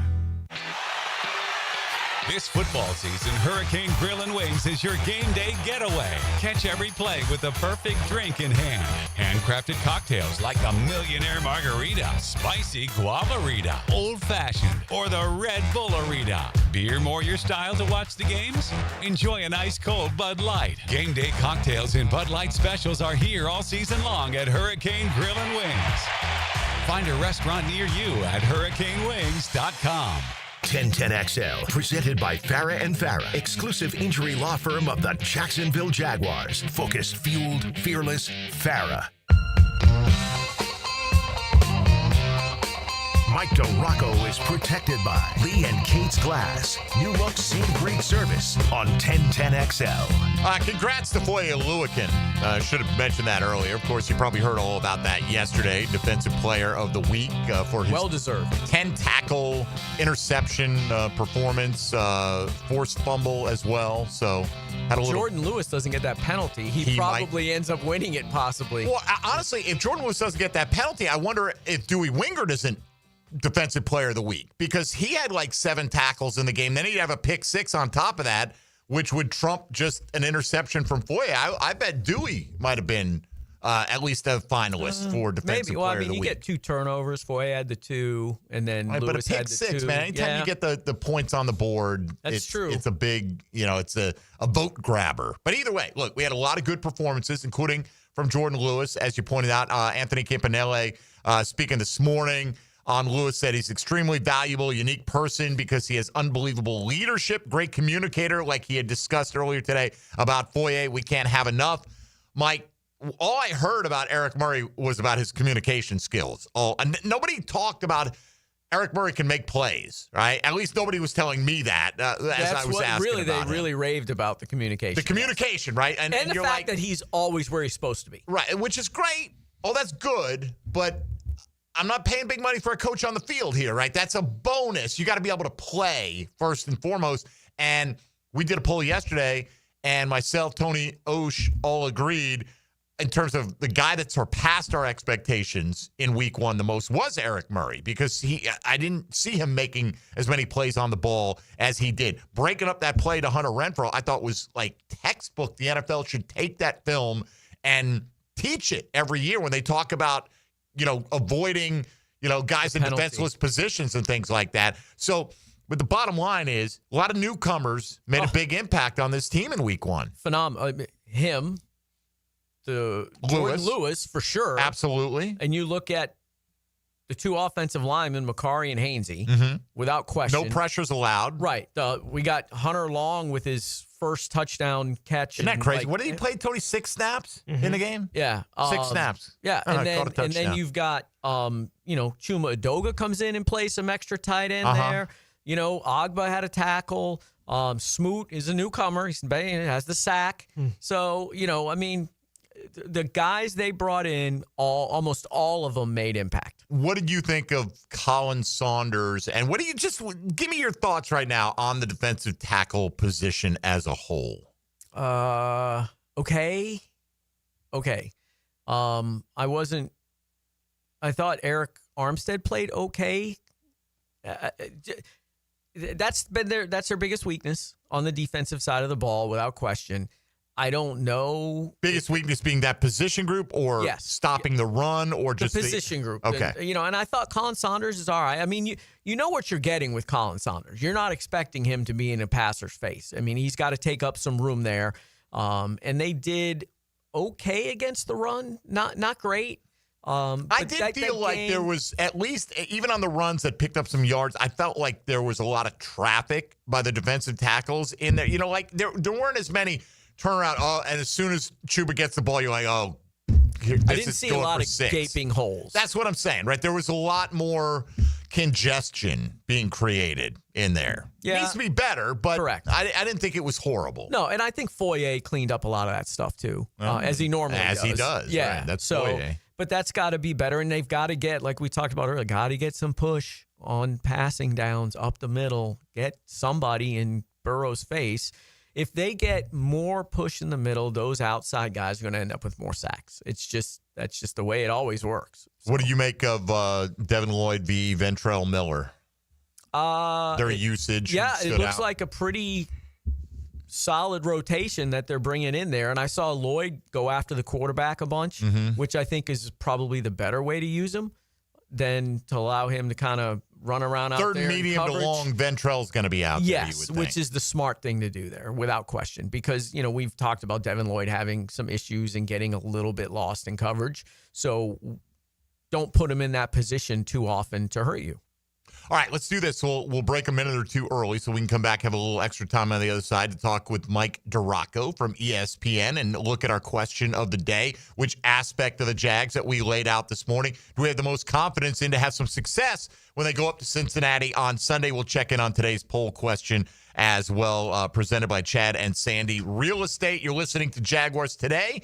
Keep it right here on 1010XL and 92.5 FM. Hey, folks, Mike Dempsey here for big number one Duval Ford. Maybe you're a commercial fleet manager and you're wondering, man, how do I keep these vehicles on the road, serviced, ready to go at a moment's notice? Duval Ford, man, they've got the best service department in Jacksonville, over 90 service bays. Doesn't matter if you bought a vehicle there. By the way, they have a great selection of F-150, Super Duties, Broncos, you name it. They've been in business in Jacksonville for over a century. They're not going anywhere, folks. Right there on Cassett Avenue, the best in the business is big number one Duval Ford, online at duvalford.com. Jaguars Today. From the Renewal by Anderson Custom Windows and Doors Studios of 1010XL.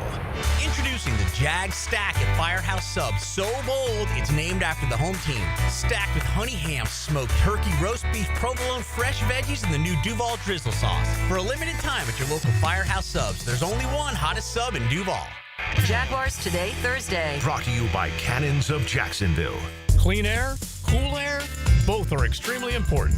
Trust Florida Home AC to deliver on both with their Remy Halo, the next generation of air quality technology. Call 777-4300 for Florida Home AC and breathe clean and cool air. First half champion Jumbo Shrimp are home at newly renovated ViStar Ballpark this week and weekend. Join us tonight for CSX First Responders Night on Coors Light Thirsty Thursday. Fireworks tomorrow on Hispanic Heritage Night presented by Florida Blue. The first 2,000 fans to the main gate get an umbrella courtesy of ViStar and Roland Reach Plumbing. Baseball and fireworks all weekend. JumboShrimp.com for tickets. Jeff Lagerman for Napa Auto Care Centers. This football season, make sure your ride can get to that tailgate or travel to the away game safely and dependably. You can trust the ASE certified professionals at any one of the 29 independently owned Napa Auto Care Centers and the quality Napa parts they use. Napa Auto Care Centers can handle everything: oil changes, air conditioning, brakes, engines, transmissions. Napa Auto Care Centers offers a nationwide 24-month, 24,000-mile peace of mind warranty on most repairs. Find one near you at jacksnapaautocare.group.com. When you've been in a crash and your mind's racing. When you've fallen in a store and are blaming yourself. When you've been hurt at work and you don't know what to do. Or if you've been the victim of a medical mistake, we've got you. We've got what it takes to prove a case that the insurance companies can't ignore. With decades of experience and a track record of winning for our clients. Farah and Farah, Jacksonville.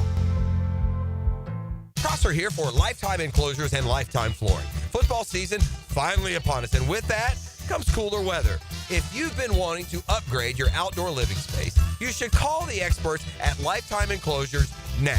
From glass lanais to screened-in enclosures, Lifetime Enclosures and Flooring is the best in the business, so give them a call today. Lifetime Enclosures and Lifetime Flooring. Showroom just off Phillips Highway, proud partner of the Jacksonville Jaguars. Hello, this is Father Nicholas Lowe, and I want to talk to you about letting things roll off of your back. So often we can make big deals out of things that are not really big deals. We can allow them to steal the joy of our day. But let me remind you that don't allow anyone or anything to steal the joy of today. Go out today not letting little things steal the big things that God has in store for you. For more inspiration, log on to stjohnthedivine.com. Hurricane season on the First Coast can leave you in the dark, so why not get a head start on storm season with a home generator system from American Electrical? They've sold and installed more generators in Jacksonville than any other company around, with scores of whole home generator installations throughout North Florida. That's right, American Electrical has been installing and repairing thousands of generators for over a decade in Duval. Keep your loved ones and property protected. Log on to american-electrical.com and see how they can help you. 1010XL, presented by Farah & Farah, exclusive injury law firm of the Jacksonville Jaguars. Still, present, ready. Farah doesn't flinch. Now, the cool down with Donovan Air Electric and Plumbing, keeping Jack's cool since 1987. All right, Mike DeRocco with us for another 8 or 9 minutes here. D-Rock really spent much time reflecting on Travis Hunter's debut. Didn't do much on defense. Going to play more on defense this week. Do you think that means he plays any less on offense this week, or are they just ramping things up here? No, I think it's the ramp up on defense. Liam Cohen said, it's just, that was their plan. It just so happens to be that they're playing the two best team with the two of the best receivers in the world on it. I don't know necessarily that I 100% believe that, but yeah, he's got to play a little bit more defensively. I mean, you drafted him to do that. You use him the way you intended him. Because if you've drafted him and you gave up that capital to move up for like the receiver, it doesn't make sense. It wouldn't work. You have to play on both sides. So we'll see a little bit more here. And I think by the time we get to midseason, we'll have a much better feel about the way they definitely want to use him. Oh, no doubt. Rex Ryan, I mean, the overreactions for some of these guys. Rex Ryan basically saying they should give up on that experiment of he's saying playing full-time on defense, give up on that other stuff. Oh, you mean the other stuff? You mean playing wide receiver where he was the best in the country last year? That, quote, other stuff. Just give up on that other the thing that they've done stuff. Literally since the moment he got there. Since the moment they drafted. They're gonna give up now after 1 week of the season in which they won. And Rex Ryan has decided they should give up on this silly stuff. He didn't only play 6 snaps on defense because they yanked him and he was bad and struggling. He played 6 snaps on defense because that's what they wanted him to do at this point. So, yeah, they're not. Do you think if he had not missed that time in practice in training camp, do you think it would have been significantly more? I don't know about significantly more, but probably a little bit more. Yeah. There's no reason to overload him at this point right now. All right, today's question of the day. D-Rock, you will answer first, please. Okay. Which unit or aspect of the team do you think will have the most success for the Jaguars when they face the Bengals this week? Your options are offensively, the passing game or the running game. Defensively, specifically the pass rush or the run defense. What area do you have the most confidence in to have success in this matchup? Neither team, the Browns didn't run it really well against the Bengals, but I feel a little bit better about the Jags run offense than I do about the pass offense at this point. Don't feel great about that pass rush again because there's not been any push in the middle of the field. So I would take the run game. Look, they talked about establishing be a physical, tough team. Well, you set that with your offensive line. That is the unit that sets that. And for week 1, they absolutely did it. This is a little bit of a tougher test against the Bengals, but if that's who they're going to be and they believe that they're good enough to do it, then I feel a lot better about that group, that area of the offense right now than the pass offense. Tony, what about you? I think the run defense comment is the right kind of thing. I don't think the Bengals really care. How good their rush offense is like week to week. Like, I don't think they make it necessarily all that much of a priority. So I don't know how much of a priority it is week to week for the teams that are going against them. Now, you don't want to give up 150 because you're just off your game that week. But I don't think that's nearly as much of a factor in this game as the Jags on offense figuring out if they can control the game, right? And I do think that would be with their run game. So I think the clearest path to a Jaguars win on Sunday against the Bengals is if their offensive line runs the game when they're on the field. Is that what you think they'll have the most success doing? Probably. Okay. Like if I had to pick one, it would be the run game. So that's how I would vote in the poll this morning. But I do think it's close because I could see this turning into a game where everything's going to be on the arm of Trevor Lawrence, right? Like I can foresee this being a game where they get the ball trailing by 4 with 3.5 minutes and he's got to go make a play. And you just hope he doesn't make the play with enough time for Burrow to make another one. Right, like this feels like if the Jags are going to win, I think that's the most likely way the end of the game plays out, is that kind of situation. But I think they could possibly prevent that by running the ball the way they want to run it. I'm voting for pass rush here, and in part because, like you said, Tony, based on how bad Carolina may be, I don't know what we learned about this Jaguar team. Great that we ran for 200 yards. I'll take it every week. Yeah. Can you get it every week? Carolina's given up over 200 yards rushing for, like, I forget how many games. It's a pretty good streak going back so bad into last year. Granted, the pass rush did not generate sacks this week, but I still think that's where two of your best players out of your top 5 inhabit the roster. Yeah. And Cincinnati, this has been a bugaboo for them. Now, granted, they didn't give up any sacks until late, but then they gave up sacks on like 3 consecutive plays boom. and put them out of the game right there. Or didn't put them out of the game, put them out of that drive and gave Cleveland a chance. If Cleveland doesn't miss an extra point and a 36-yard field goal, then we're talking about, wow, the Bengals are reeling. It's better for the Jags that it's not like that, right? With all the other stuff that already went on last week, with their star players not having big weeks, it would be really difficult if they were also holding the L. The sense of desperation that they might play with. Now, I'm not saying they won't play hard, but that desperation to not go 0-2, particularly for that team who's lost 6 years in a row in week 2. Yeah, I heard that from Hickenton. That's a phenomenal stat. I went back and looked at it, and it's really the overall starts have been awful as well. Though I believe the last time they won an opener, they went to the Super Bowl.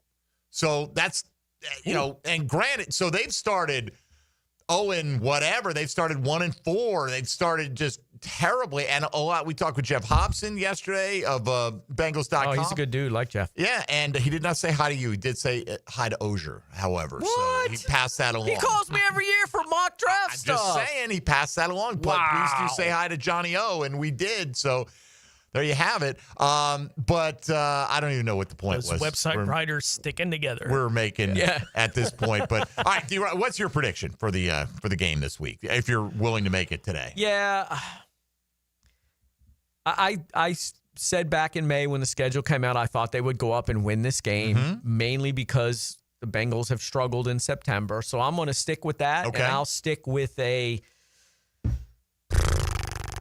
21-20 win with a late field goal maybe to win that game. If the Bengals score a combined 37 in the first 2 weeks of the season, people will be losing their minds. It'll be fantastically crazy in Cincinnati. up there, right? I mean, 2-0 by any means necessary, as long as you stay healthy. Your key guys stay healthy, whatever fashion it comes in. 7-3, 37-35. Let's go W's, man. That's really all that matters right now. All right, just about done here with Mike DeRocco, but before we say goodbye, let's welcome in XL Primetime.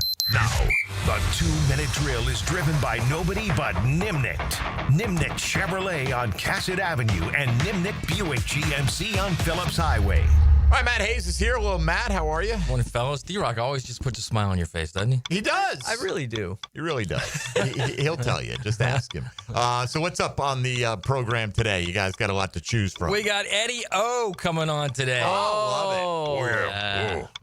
We're going to talk a little LSU in Florida. We'll get into some Jags. Is he using this as a potential job interview right now? Tigers. I think it could be part of it. Sure, why not? Yeah. Every once in a while, I'll go listen to Colonel Reb. You remember that video from, I can't remember what year it was. Football. Oh, yeah, football. Oh, fantastic. That's fantastic. It really You're going to is. play that today, right? I don't know what we'll do. JJ will do something. Will someone rip off their shirt and wrestle somebody else on XL Primetime today? Maybe on his end of the line. I don't know about this end of the line. Well, you know what? Stream it on Facebook, on YouTube, on Twitter, and Leon find and out. Joe going at it. I love it. Coming up today. All right. Ed Orgeron, I'm sure plenty on the Jags as well. Yeah, and all that. Yep. Moving toward the Jags, moving toward game week. Day, I should say. It's coming up. Matt, have a good show. Thanks, guys. Appreciate you very much. As XL Primetime coming your way for the next couple hours. D-Rock, what is cooking for you over at ESPN.com? I have Travis, almost said Hunter, Travis Etienne story brewing for Saturday. It's your team now again, Travis. Here you go. And take advantage of it. And Let's by the go, way, baby. Yeah, this is an audition, whether, and he knows that. It's an audition for next year somewhere else.